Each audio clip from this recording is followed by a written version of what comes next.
even in the chemo days, I went by myself, but I never want to see other people sad.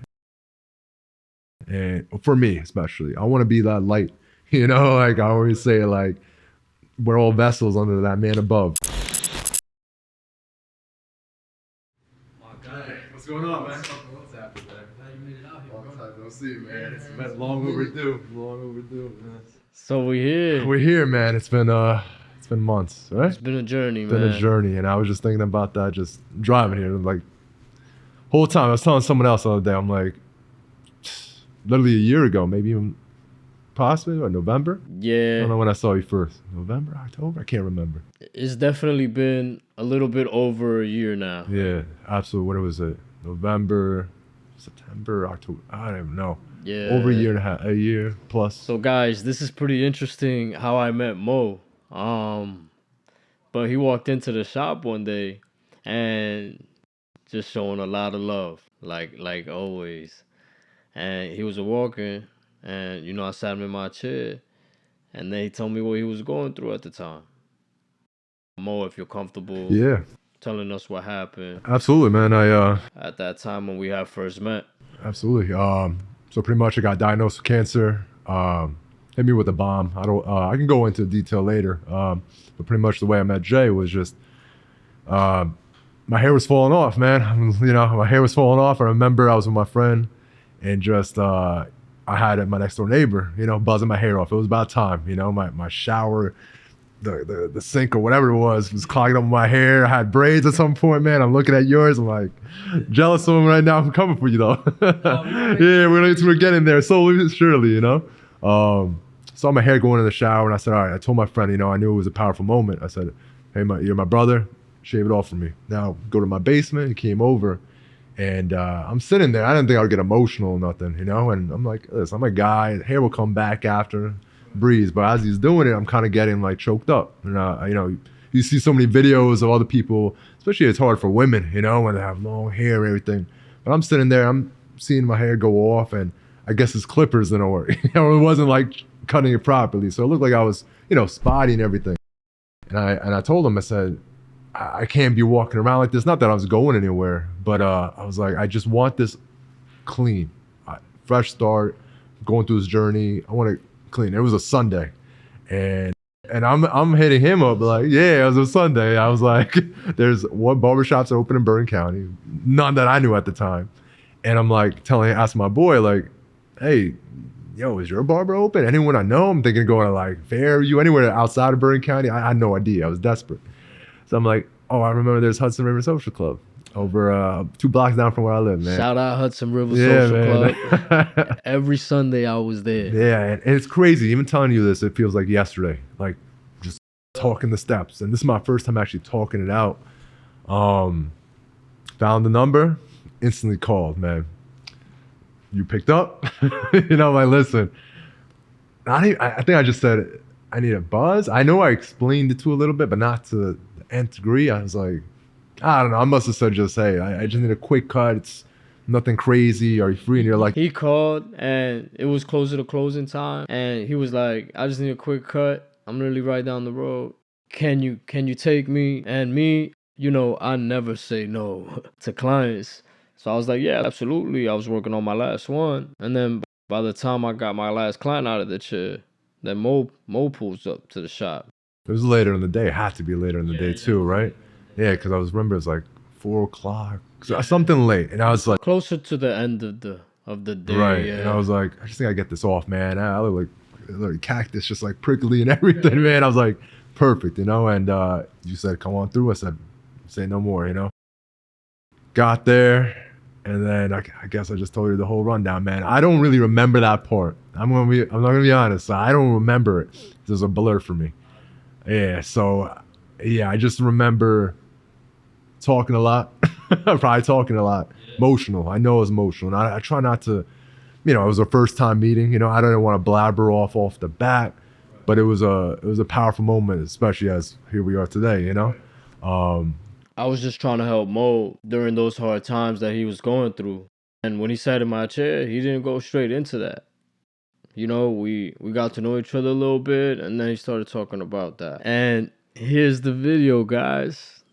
We're gonna play the video now to when we first met, and there you guys can see what really happened. That was that day. it. That's about thing, bro. Like, yo, like nerve issues, like muscle wise, it affects your nerves. So like even like Do you want me to be in it? Oh too? yeah, absolutely, yeah, man. You're part of the story, brother. Yeah. Yeah, God willing, like like you said, the frequency, energy, everything, man.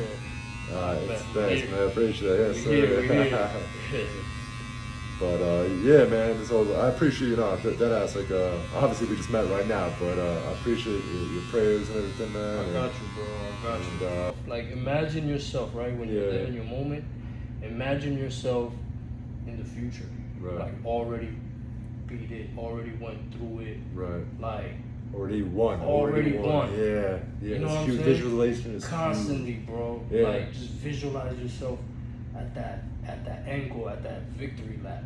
To be vocal one day, like tell people my story, and I started like vlogging. It's like this is my chemo dates for now, like how it is. I'm sorry, man. No. You seem like a real good guy too, man. Like a real solid dude. You know what I mean? That means a lot, man.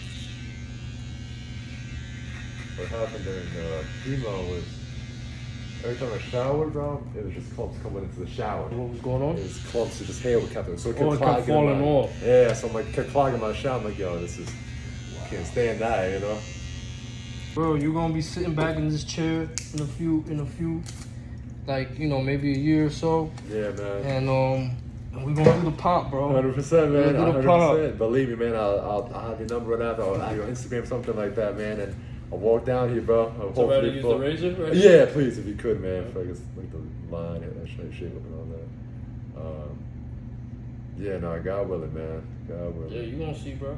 Yeah, it'll be a good time, man. And that's the beautiful part, man. That, like you said, the visualization. Yeah. Like visualize that moment, like confirm it every day. Yeah, every day. Confirm it, bro. Like you gotta confirm it. Healed up, ready to go on that like appreciation tour, I guess to say. Like appreciate all the people who were with you, or like in that part of the journey, sort of thing. Right. And see it, man. I think a lot of people could use visualization work, man, and just self-affirmations and talking good to themselves, man. Humans in general, man, we just quick to talk negative and beat ourselves up. So you're right, man. Yeah, so that was 30 minutes, right? It had to be like a 30-minute video that we recorded and you shared everything off. Well, I'm gonna look at this camera real quick because I probably never gave you your flowers like this, but I want to look at my camera real quick. From the first time when I met him there, I gave him my whole story about cutting my hair and, I had cancer and I probably was flooding everything crazy. Since that moment on, man, I guess I'll look at you this time. From that moment on, you never asked for $1 out of me, man. You never judged me. This man never judged me. This man invited me to shop every month, said, hey, it's all me. Don't worry about it. He knew where I was going financially. And I'm not the best reader of people, but I can tell how authentic Jay is and how genuine he is. And that's why I kind of want to look straight at the video, this camera right here, and just say, I want to give you your flowers, man. You know what I mean? I think it's, everybody tries to give flowers and all, like, when things go whatever. But truly just to sit here right now, and yeah, we're on camera, and yeah, it's like, but not once did you pressure me, turn me away for a cut. I mean, yeah, I had barely any hair, but you took your time out, you took your time. You genuine, man, just straight genuine, didn't judge me. We had great conversations, man. Didn't ask for $1, man. You know what I mean? Like, didn't ask for $1 from me.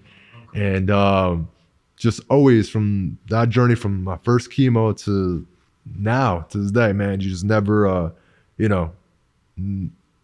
never requested anything, never asked for anything. And for that, man, I straight up, man, like, I can't, like, I don't know where to look at you two and the camera, but that's love, man. And that's lifelong, I always say this life is temporary, man. And it's who you meet and who you impact and the people, what lasting impact you leave on people. I think, we go on these conversations all the time that, we're so concerned about whether it's who likes us or the money, our jobs or whatever. But really, it's truly the essence of life is who you impact in this short life, like we all got to go one day, right? So, and we always have great talks on this stuff, man. So it's just, but Nothing but love, man. I can keep going and blabbering about this, but I appreciate the love, man. I appreciate the flowers, and I appreciate that you felt like I was there. I was there for you. I was somebody that you could pull up whenever you wanted to, and you could sit in the chair. And it wasn't about the haircut. It wasn't about the service. It was more about just touching base, right? right, Through your journey, every step of the way. yeah, And yeah, we always talk about, things that people go through, the mentalities and things like that. And if you want to get into that, I would love to. yeah. No, that's great. It's it was therapy for me, man. Like I wasn't there to, yeah, it would look nice to have a clean baldy at the time, but it was never about the haircut. It was therapy for me. And I was seeing you every Sunday, and it was, dead in the middle of a Sunday, man. You'd be pull on up. And it was always therapy, just great conversation, good for the soul, just collaborating ideas, talking about life, everything that matters, And I think we talk about that, like people talk about such foolish stuff that doesn't really matter. But our conversations, it's always based off, faith, family, health, what matters, in this life. So like, of course, I'd love to dive into that. And that's the talks that kind of like, connected us in that way, We just vibe like on a same mentality, like on a spiritual mentality, want to get into religion. We practice different religions, but some way, somehow, our religions are kind of similar. But it was just who Mo was. Like, his mentality was like mine, and we would be able to relate to each other. I want to thank you for that, man. Nah, man, I don't really come across a lot of people that have that mentality the way you do. And I always try to push that mentality, that mentality that I'm referring to. Yeah, absolutely. I mean, man, I appreciate that, man. Sometimes I don't know how to say compliments and all that, but I think, we just said it right off the rip right here. Your tribe attracts your vibe, right? And that's something where, I saw on you and we not even saw, but we just clicked like that, like when you surround yourself with positive people, like-minded people, that frequency is real, and I think that's one important factor of anything in life, man. You just keeping yourself with like-minded people who think positive.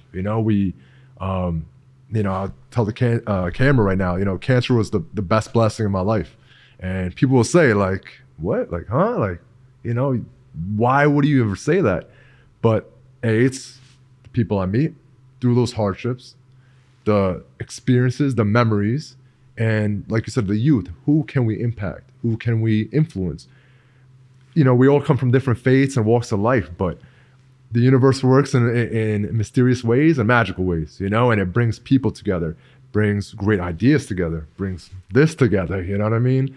So that, I believe, is by no mistake. I would never have seen this, obviously, a year ago. It's just the universe works in its way, and you flow with it and you trust in it.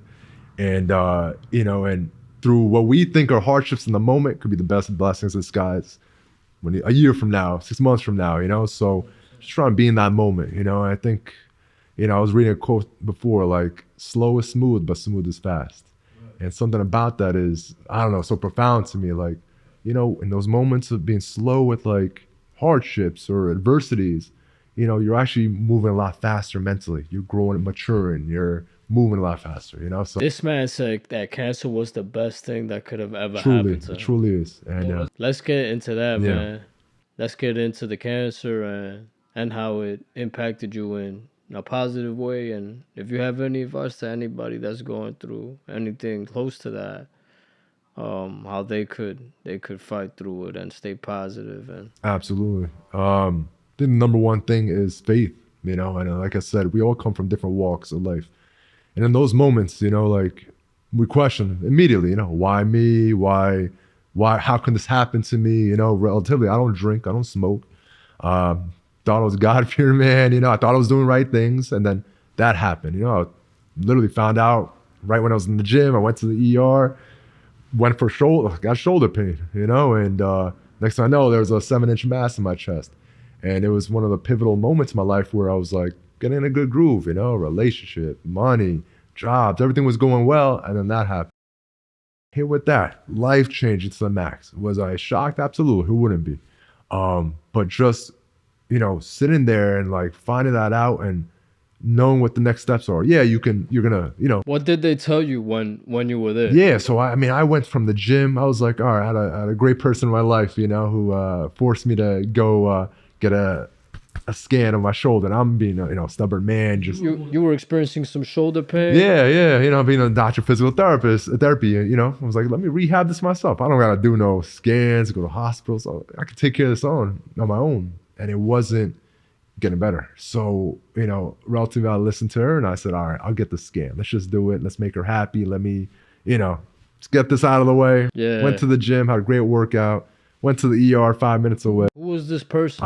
She I had a relationship with her. Oh, she was the one that told you to go ahead and go to the doctor and get it checked out. Yeah, she told me to do it, and she was pressing on me the whole time. And the time I was just like, nah, I'll be good. Being a young man, I'll be good. And for whatever reason, and I trust her, she was like, listen, you're going right now. And I said, all right, I'll go. She literally forced me to go. And if it wasn't for that woman, I don't know where I'd be. And that part of it is when they found that 7-inch mass, not only was it causing so many issues I was going through, it was halfway closing on my trachea. You were on a ticking time bomb. Pretty much. I don't know if it would have happened in my sleep or who knows. I don't even like thinking of it, but anything could have closed my throat.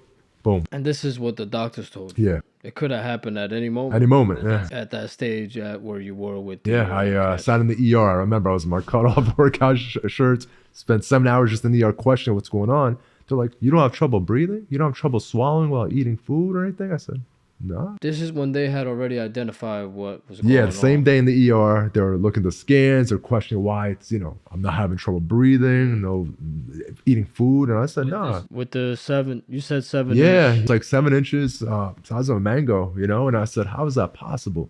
And I'm here for a shoulder x-ray, and next thing, that thing was peeking out. And I said, was that, so in my head, I'm making the conclusion that was what's causing the shoulder pain. Now, fast forward till now, I don't think so. I don't think it had nothing to do with it. But by the grace of God, and it wasn't even linked to It wasn't even linked. Now, fast forward now, we could make that assessment. Yeah, back then I'm just thinking, it was the mass pushing my shoulder and causing all craziness. But it had nothing to do with it. I did have like a partial rotator cuff tear, but that mass had nothing to do with it. God is great. God is great, man. And God puts, like, going back to the beginning of this, God puts people in your lives for a reason. And, from you to her, without that, I don't know if I'd be sitting here right now. So you got the news, right? Yeah. It was confirmed, right? Confirmed, yeah, right there. What was going through your head at that moment? Right then and there in that moment. I said, that can't be me, man. That can't be me. You guys got something wrong. You got to go check again. Yeah, you got. I sat there and I'm like, I gotta go to work. I'm working at the library. I'm like, I got kids to tutor. I got things to go. I came here for a scan. 6 hours later, I'm still in my workout clothes. They put me upstairs to a room in the hospital, and I'm getting bombarded by like 10 doctors, oncology doctors, every type of cancer doctor, interns. While I'm just sitting in bed there. Just a unit. A unit of people. Of people. You know what, Jay? They were giving me cards of this cancer doctor. Come see us already. Like, I was like, that. Yeah. And here I am, just like. You gonna ask me how I'm doing, how I'm feeling first? I was just being a physical therapist, being in the healthcare field, and now the roles being flipped, and they're just worrying about set the appointment up, almost like I was a meal ticket, and. Look, obviously I'm blessed being in the healthcare field too, but I didn't feel like appreciated at that moment. I just felt like I was a number. Like, all right, let's get you on. Like, you guys didn't even do a biopsy yet. You guys just part of the data. Yeah, just part of the data. I was like, and then on top, this is like 5 hours from my scan. I'm still same day, still in my cutoff workout shirts and shirt and clothes, and I'm getting like business cards, this and that. I couldn't comprehend. I didn't even comprehend anything. I didn't even have a bite to eat. I wasn't even offered food at that moment. It was a bomb, man. And I remember my best friend, Afros. You met him, my neighbor. He was there with. Shout out Afros. Yeah, man. I miss that guy, man. He moved to Texas and everything. So, he was standing by my side the whole time, and I was like, I don't know if I want to tell my dad and my stepmom yet, because I didn't want them freaking out. I wanted to handle it all by my own in that day, at least. Until people knew, so it was tough, man. I'm such a guy like where I like being alone, like trying to. You needed to sit. Sit with it. I can imagine you needed Yeah, to it's process. processing, and I don't like seeing other people sad. I don't want to be the reason for that. I don't, and I understand it's more love, you know, like if anyone wanted to see me, even in the chemo days, I went by myself, but I never want to see other people sad. And for me, especially, I want to be that light, you know, like I always say, like we're all vessels under that man above, you know, and the last thing I want to do is make people sad for me or about me. And I just didn't want that, you know? So I said, hey, stay home. Everybody stay home. Afros was there. He's a solid dude. And then I think I told my brother and then my dad and my stepmom, man. So that was the start of the journey. And that's just scratching the surface of what ended up, you know, happening, you know? So